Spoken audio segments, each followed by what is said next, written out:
Good morning, Sheridan Junior High School. I'm Lydia. And I'm Sydney. Today is Monday, October 3rd, 2016. Sixth graders, today is a B day. Not an A day, a B day.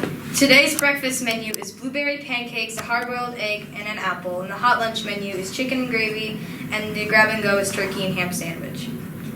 Tomorrow's... Is that... No, tomorrow's lunch is spaghetti with meat sauce. Grab and go is nacho cheese and chips.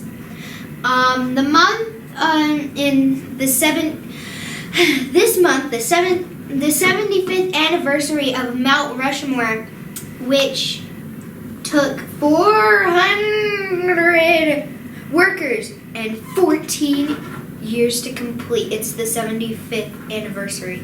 This week is Spirit Week. Get involved in the fun activities each day. Don't forget, tomorrow is Fancy Day, so you get to dress up all fancy. Yeah. Now for breaking news! This Friday, what could become dangerous waters. Japan is getting ready to join the U.S. in military training exercises in the South China Sea. And China says Japan is playing with fire. The South China Sea is located in the western Pacific Ocean. It's an important and contested waterway, surrounded by several Southeast Asian countries.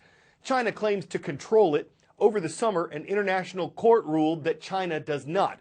But the country ignored that ruling, calling it a farce. And China continues, along with other countries in the region, to build up its presence there.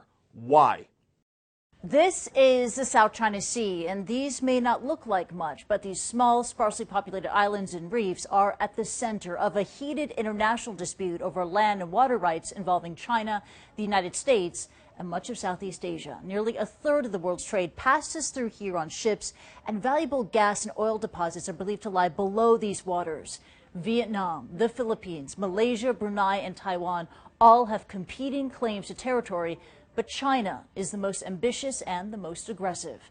As you can see, China claims almost all of the sea, citing a historic boundary it calls the 9-dash line.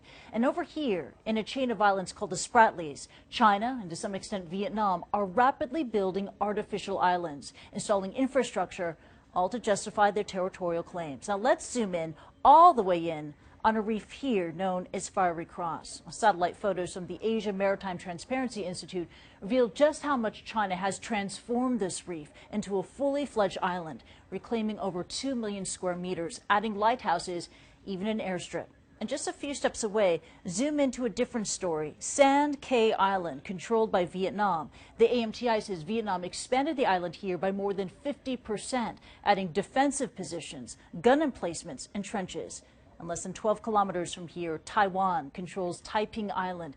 It's little more than a runway with a medical clinic, but it helps justify Taiwan's claim to the region.